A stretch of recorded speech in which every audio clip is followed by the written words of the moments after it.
소고기나 휘발유값, 자동차 보험료 등이 전체 평균 소비자 물가인 3.5%보다 훨씬 인상돼 있어 미국민들의 체감 물가가 평균보다 훨씬 무거워지고 있습니다.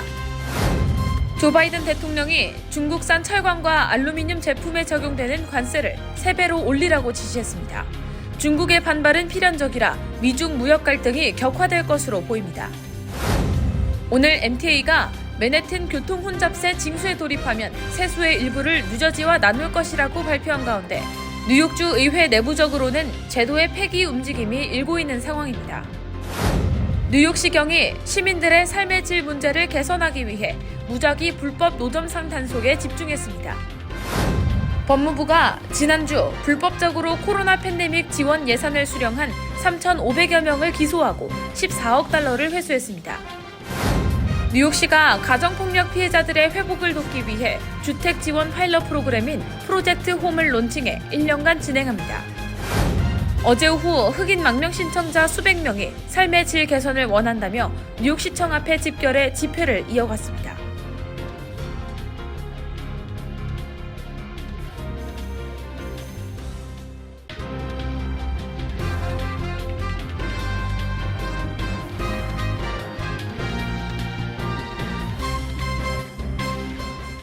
여러분 안녕하십니까? KBTV 뉴스 9 이창원입니다. 국민들의 체감 물가가 평균보다 훨씬 무거워지고 있습니다. 전체 평균 소비자 물가 3.5%보다 훨씬 인상돼 있기 때문인데요. 서민들이 느끼는 체감 물가가 전체 평균보다 2배 이상 더 올라 있으며 물가 진정마저 흔들리기 때문에 체감 물가 부담 가중은 물가 공포로 변할 수 있다는 경고가 나오고 있습니다. 오늘의 첫 번째 소식 전자인 기자가 전해드립니다. 3월 CPI 소비자 물가는 3.5%로 전달보다 0.3%포인트나 올라갔습니다. 3개월 연속 올라가며 물가 진정이 끝나고 물가가 다시 급등할지 모른다는 물가 공포가 가시화되고 있습니다. 그런데 서민들이 느끼는 체감 물가는 정부 발표보다 훨씬 무겁습니다. 품목별 CPI를 보면 미 국민들이 자주 사고 있는 쇠고기의 경우 전년보다 11.2%나 올라가고 있고 휘발유 값은 매일 오르고 있으며 렌트비는 5.7%, 자동차 보험료는 무려 22%나 급등했습니다. 유아식은 9.9% 비싸고 상추는 5.8%, 설탕은 4.3% 올라 있습니다. 자주 사고 있는 식료품들의 가격 인상이 전체 평균 3.5%보다 2배에서 3배는 더 올라 있습니다.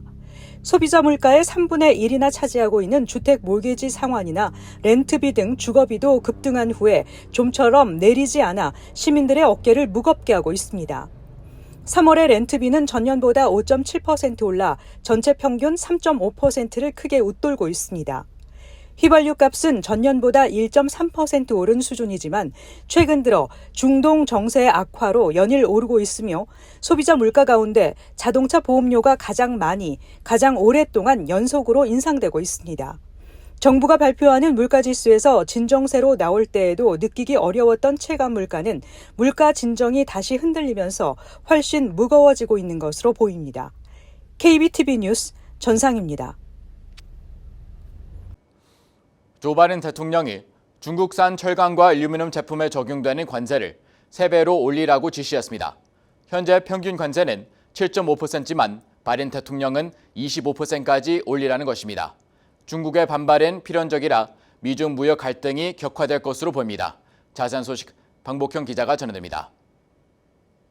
백악관은 바이든 대통령이 중국의 불공정한 통상 관행을 지적하며 이 같은 정책 집행을 고려할 것을 무역대표부에 지시했다고 밝혔습니다. 중국산 철강과 알루미늄 제품의 평균적 관세는 현재 7.5%로 바이든 대통령이 권고한 세율은 25%에 이릅니다. 백악관은 미 근로자들이 중국의 철강과 알루미늄 제품들의 수입으로 인해 계속 불공정한 경쟁에 직면하고 있다며 자국 철강과 알루미늄 산업에 대한 중국의 보조금과 보호주의 정책은 고품질의 미국 제품이 중국의 저가 대체제 때문에 인위적으로 약화되는 것을 의미한다고 비판했습니다. 백악관은 중국이 멕시코를 통해 수출을 우회해 미국에서 적용되는 관세를 회피하는 것을 차단하기 위한 새로운 조치도 준비하고 있습니다. 한국을 비롯한 주요 제조국의 철강, 알루미늄 제품에 어떤 영향을 미칠지 관심이 쏠리지만 여파가 제한적일 것이란 쪽에 무게가 실리고 있습니다. 백악관 고위 관계자는 이번 관세 인상은 미국 철강 수요의 0.6%에만 영향을 미칠 것이라고 말했습니다. 백악관의 발표는 11월 대선을 앞두고 바이든 대통령과 공화당 대선 후보인 도널드 트럼프 전 대통령이 노동계 표심을 얻기 위한 경쟁을 벌이는 가운데 나왔습니다. KBTV 뉴스 방복현입니다. 오늘 오전 MTA가 올 6월 맨해튼 교통 혼잡세 징수에 돌입하면 거둬들인 세수의 일부를 뉴저지와 나눌 것이라고 발표했습니다. 이런 가운데 뉴욕주의회 내부적으로는 제도의 폐기를 위한 움직임이 일고 있습니다. 교통 혼잡세의 운명은 어떻게 될까요? 귀추가 주목되고 있습니다. 보도에 기러민 기자입니다. 뉴욕시 메트로폴리탄 교통공사 MTA는 오늘 6월부터 시행될 교통 혼잡세 징수를 통한 수익의 일부를 뉴저지 주 정부와 분배할 것이라고 밝혔습니다. MTA는 올 6월 15일을 기점으로 맨해튼 60스트릿 남단으로 진입하는 모든 차량에 대해 승용차 기준 하루 15달러의 교통 혼잡세를 부과한다는 계획입니다. 하지만 맨해튼 이외 지역에 사는 뉴욕 시민들과 뉴저지 주민들은 교량 및 터널 이용비도 이미 과도하게 부과하고 있는데 거기에다가 교통 혼잡세까지 추가로 부담을 안겨주는 처사라며 강력 비판하고 결국 연방소송전으로 이어졌습니다. 특히 맨해튼으로 출퇴근하는 뉴저지 주민들에게 과도한 비용이 발생하는 것으로 필 머피 뉴저지 주지사를 포함한 뉴저지 대표의원들은 일제히 MTA가 자기 주머니만 채우려고 계획한 현금 강탈 제도라며 강력 비판했습니다. 이에 자노리버 MTA 회장은 오늘 혼잡세 징수를 통해 거둬들인 세수의 일부를 뉴저지, 호보큰 및 저지시티 등 영향권에 든 지역 정부에 몫을 분배할 것이라고 발표했지만 이에 대해 필 머피 주지사는 즉각 논평에 응하지 않았습니다. 한편 뉴욕주의회 차원에서도 맨해튼 교통 혼잡세 폐기를 위한 움직임이 빠르게 일고 있습니다. 마이크 타노시스 뉴욕주 하원의원은 교통 혼잡세 폐기와 MTA가 재정 적자에 시달리게 된 원인 파악을 위해 전면 재정 감사를 요구하는 법안을 상정했습니다. 스태튼 아일랜드를 선거구로 두고 있는 민주당 소속 제시카 스카첼라 스펜턴 주 상원의원도 혼잡세 폐기를 위한 법안을 주 상원에 상정할 계획이라고 밝혔습니다. 타노시스 의원 등은 맨해튼 교통 혼잡세 폐기 법안이 오는 6월 주의회 회기 종료 전에 처리될 수 있다는 희망을 밝혔고 주의회 다수를 차지하고 있는 민주당이 움직일 경우 빠른 법안 처리가 가능하다는 입장입니다. 현재 교통 혼잡세 관련 소송이 여러 건 접수돼 있으며 그 가운데 뉴저지 주정부가 제기한 소송은 교통 혼잡세 징수를 통해 교통 정체 및 환경 오염이 줄어들 것이라는 전망은 뉴욕시의 국한된 분석이라며 결국 교통 혼잡세 징수를 회피하기 위해 다른 구간으로 돌아가면서 여전히 대기 오염이 다른 지역으로 집중될 뿐 근본적으로 해결되는 것은 아니며 서민들에게 과도한 경제적 부담이 가중된다며 연방법원에 소장을 제출했고 법원은 교통 혼잡세 시행 이전까지 판결을 내릴 것이라고 전했습니다. KBTV 뉴스 길려면입니다. 뉴욕시경이 시민들의 삶의 질 문제를 개선하기 위해 노력하고 있는 가운데 최근에는 그간 지적돼 왔던 불법 노점상 단속에 집중했습니다. 김은지 기자의 보도입니다. 퀸즈 잭슨하이츠의 루즈벨트 애비뉴 91번가를 따라 노점상들이 쭉 늘어서 있습니다. 교차로에 위치한 약국 직원은 이것이 일상적인 그림이라고 말합니다. It's troubling. All day long they're lined up. The customers have problems entering the pharmacy. 뉴욕시경은 노점상들에 대한 불만이 꾸준히 접수되고 이들 단속을 통해 루즈벨트 애비뉴 인근 주민들의 삶의 질을 개선시켜달라는 민원이 쇄도하고 있다고 밝혔습니다. 15일 저녁 경찰관들이 들이닥쳐 물품을 압수하자 많은 노점상들이 분주히 움직이며 재빨리 짐을 쌌습니다. 한 노점상은 자신이 중고 옷을 판매했다고 말하고 또 다른 사람은 자신이 허가증을 갖고 있고 세금도 납부하고 있다고 주장합니다. We took all the items, which all of them didn't have a license. 뉴욕시경은 그들을 체포할 생각이 없다고 말하며 삶의 질 문제가 해결되는 게 원하는 바라고 전했습니다. This isn't going to happen overnight, but we're starting more and more to focus on it. So the people who live here, who pay taxes here, the business owners that are losing money, we're doing it for them. 이 단속을 지지하는 한 여성은 모든 노점상이 허가를 받아야 마땅하다고 생각한다면서도 그들을 이해한다고 말했습니다. The way we live today, they have to work 2 or 3 jobs to sustain a family. 프란시스코 모야 시의원은 노점상 교육과 봉사활동이 이 지역에 대한 노력의 일부이며 루즈벨트 애비뉴 태스크포스가 준비 중이라고 말했습니다. We're going to be looking at the issues that are impacting this area. That is not just street vendors, but the prostitution that exists here as well, the crime and the quality of life. 뉴욕시경은 카메라로 이 지역을 감시하고 순찰을 강화할 계획이며 노점상들이 불법 영업을 하고 있는 인근 타운에도 이러한 노력을 기울일 계획이라고 밝혔습니다. 한편 뉴욕시 노점상 권리 옹호 단체 노점상 프로젝트는 이러한 시의 접근 방식에 실망했다며 시는 모든 노점상이 필요한 영업 허가를 받을 수 있도록 보장하고 일련의 규칙이 합리적이고 공정하도록 함으로써 노점상 시스템을 개혁할 필요가 있다고 덧붙였습니다. KBTV 뉴스 김은지입니다. 코로나 팬데믹 때 정부가 입은 지원금 사기 피해 금액이 연간 2,300억 달러에서 5,210억 달러를 넘는다는 평가가 발표됐습니다. 법무부는 지난주 불법적으로 코로나 팬데믹 지원 예산을 수령한 3,500여 명을 기소하고 14억 달러를 회수했다고 발표했습니다. 기러민 기자의 보도입니다. 2018-2022 회계연도는 도널드 트럼프 전 대통령 정부와 조 바이든 현 대통령 정부에 걸친 시기입니다. 회계감사원은 보고서에서 복잡한 추정 계산을 통해 정부 예산의 최대 7%가 부정 지출된 것으로 평가했습니다. 또 고도의 사기 수법에 의한 피해가 추정에서 배제돼 피해 금액이 늘어날 수 있다고 강조했습니다. 감사원은 34조 5천억 달러에 달하는 막대한 정부 부채에 대한 엄정한 경고라고 지적하고 예산 부실을 줄이기 위한 본격적 개혁이 필요하다고 강조했습니다. 한편 GAO의 평가에 대해 백악관 예산국이 방법론에 심각한 오류가 있다고 지적하는 공식 서한을 보냈다고 밝혔습니다. 제이슨 밀러 부국장은 회계감사원의 평가가 각 예산 항목에 대한 사기 피해 평가를 근거로 하지 않고 전체 예산에 대한 시뮬레이션 방법으로 이뤄졌다고 지적했습니다. 그러나 미 의회 강경파 의원들이 이 평가를 근거로 예산 삭감 공세를 펼 가능성이 커졌습니다. 회계감사원은 의회가 정부 예산 지출을 개선하는 개혁을 해야 한다고 강조해왔으나 의원들은 이 요청을 묵살해왔습니다. 법무부는 지난주 불법적으로 코로나 팬데믹 지원 예산을 수령한 3,500여 명을 기소하고 14억 달러를 회수했다고 발표했습니다. KBTV 뉴스 길련민입니다. 뉴욕시가 가정폭력 피해자들의 회복을 돕기 위해 주택 지원 판례 프로그램인 프로젝트 홈을 론칭해 1년간 진행합니다. 뉴욕시는 영구 주택 옵션을 추가하고 가정폭력 피해자를 위한 저렴한 주택 자격을 확대하고 있습니다. 보도에 전장 기자입니다. 프로젝트 홈 프로그램은 시 보호소에 살고 있는 가정폭력 피해자들과 가족들이 더 안전하고 영구적인 주거지에 들어갈 수 있도록 돕는 것입니다. 아담스 시장은 모든 사람은 안전한 주거 환경에서 자유와 존엄성을 누릴 자격이 있다며 더 이상 가정폭력이나 젠더 기반 폭력의 피해자가 돼서는 안 된다고 밝혔습니다.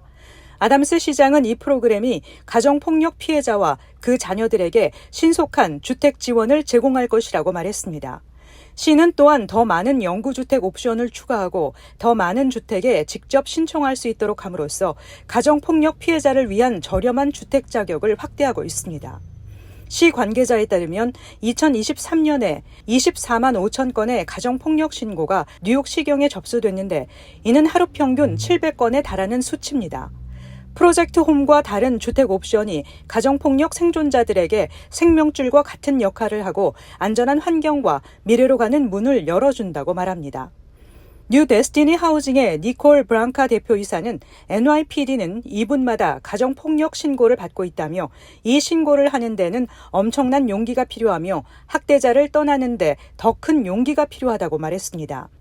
또 프로젝트 홈과 다른 주택 옵션이 가정폭력 피해자들에게 생명줄과 같은 역할을 하고 안전한 환경과 미래로 가는 문을 열어준다고 전했습니다. 선정은 시와 파트너십을 맺은 비영리 단체 뉴 데스티니 하우징이 맡게 됩니다. 시는 현재 가정폭력 피해자를 임시 쉘터에 거주할 수 있게 하지만 거주 시한이 정해져 있어 영구적 거주지로 삼기에 부적합합니다. KBTV 뉴스 전상입니다. 어제 오후 흑인 망명 신청자 수백 명이 뉴욕시청 앞에 집결해 집회를 이어갔습니다. 이들은 공청회를 앞두고 개선된 삶의 질을 원한다고 목소리를 높였습니다. 김은지 기자가 전합니다. 어제 오후 뉴욕시청 앞에 집결한 흑인 이민자 대부분은 아이티, 기니, 세네갈 등에서 온 망명 신청자들로 뉴욕시 이민국은 흑인 이민자가 느끼고 있는 삶의 격차와 어려움을 논의하기 위해 공동 청문회를 개최했습니다. 이들은 뉴욕시에 이민 온 후 겪어야 했던 언어적 장벽, 문화적인 차이에 이어 인종차별까지 직면하고 있다고 토로했습니다. 이날 청문회를 개최한 뉴욕시 이민국위원회 알렉사 아빌레스 위원장은 지난 2년간 뉴욕시에 도착한 흑인 망명 신청자들이 뉴욕시 자원에 접근하는 데 있어 많은 어려움과 장벽을 느끼고 있음을 잘 알고 있다며 이들을 직접 만나 그들의 목소리와 고충을 듣길 원했다고 설명했습니다. 청문회에서 논의된 가장 큰 문제 중 하나는 보호소 체류 기한 문제였습니다. 자녀가 없는 흑인 망명 신청자는 보호소 체류 가능 기간이 30일로 제한되어 있는 것이 가장 어려운 부분이라며 한 달에 한 번씩 쫓겨나는 셈으로 갈 곳이 없다고 말했습니다. 실제로 흑인 망명 신청자들은 자녀가 없이 독신인 성인 또는 성인으로만 이뤄진 가족 비율이 높은 편입니다. 뉴욕시로 유입된 아프리카 지역 출신 흑인 망명 신청자의 경우 약 81%가 싱글 성인 또는 성인으로만 구성된 가족으로 이루어져 있습니다. 아프리카는 미국에서 비교적 멀리 떨어져 있기 때문에 어린 자녀가 있는 가정은 유럽 등 인근 국가로 유입되고 있기 때문인 것으로 분석됩니다. 흑인 망명 신청자가 토로한 두 번째 고충은 노동 허가 문제였습니다. 이들은 노동 허가증이 없어 일을 할 수 없다며 정당하게 일하고 그에 맞는 경제 생활을 하길 원한다며 노동 허가 신청 절차를 간소해 주기를 촉구했습니다. 특히 언어적 장벽이 높은 상황에서 절차까지 복잡해 합법적으로 일하기가 어렵다는 지적입니다. 뉴욕시 의회는 뉴욕시 정부 차원에서 제공하고 있는 망명 신청자 위기 대응 방식에 문제가 많다고 지적하면서 수천 명의 신규 망명 신청자 수용 및 처리를 위해 뉴욕시 의회 차원의 자체 자문팀을 구성하고 있습니다. 뉴욕시청이 발표한 자료에 따르면 2022년 봄 이후 뉴욕시에 도착한 망명 신청자는 18만 9천 명에 달하며 현재 6만 4천 명 이상이 뉴욕시의 보호 시스템에 머물고 있습니다. KBTV 뉴스 김은지입니다. 수도인 워싱턴 DC의 한미의회 간 교류를 촉진하기 위한 거점이 문을 열었습니다. 백악관 북측의 털을 잡은 의회 교류센터는 한국 국회에 대미 외교를 지원하는 전진기지 역할을 수행할 예정입니다. 김진표 국회의장은 미 연방 및 각주 상하원 의원실, 양국에 진출한 기업 등 관계자들이 자유롭게 왕래하며 주요 현안을 논의하는 창구가 될 것이라고 전했습니다.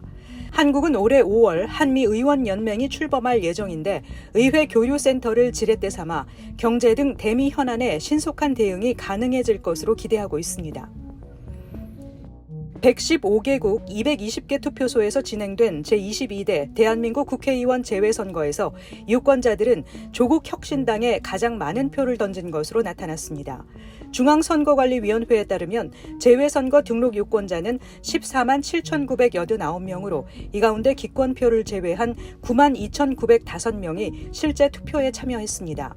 비례정당 득표율은 조국 혁신당이 3만 4,965표로 37.6%를 차지했고 이어서 더불어민주당의 위성정당 더불어민주연합, 국민의힘의 위성정당 국민의 미래, 개혁신당, 녹색정의당 등 순이었습니다.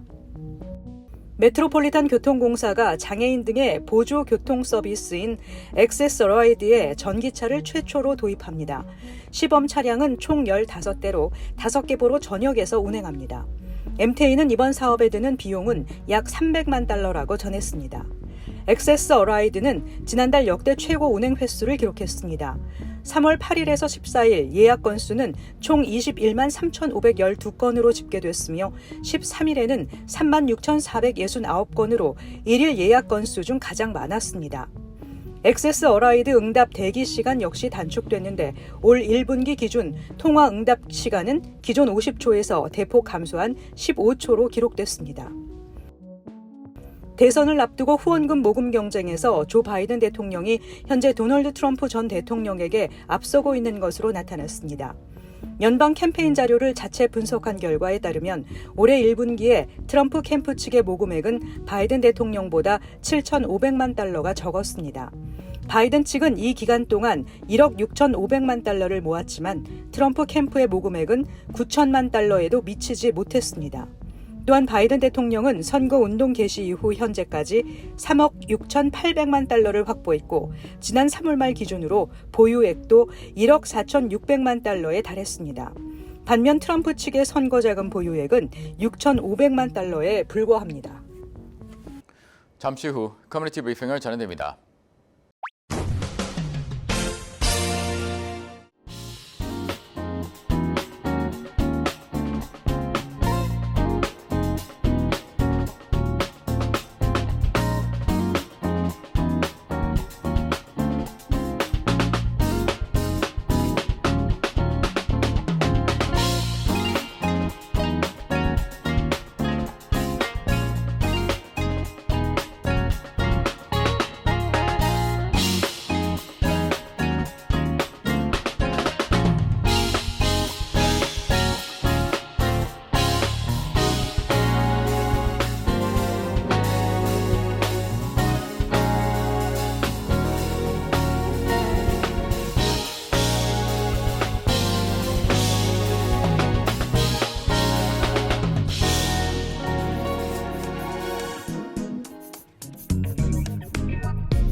이어서 환율과 증시 전해드립니다.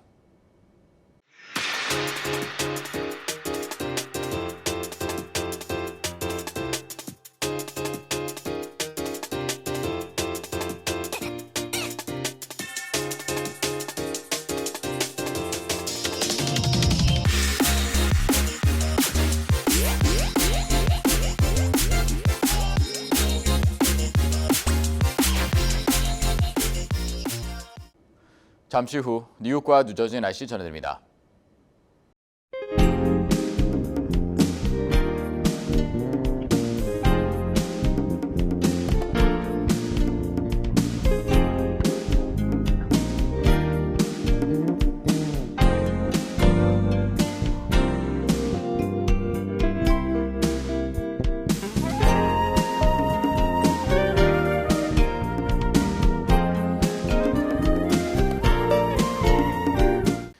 KBTV 뉴스9 마칩니다. 오늘도 시청해주셔서 감사합니다. 편안한 밤 보내시 바랍니다.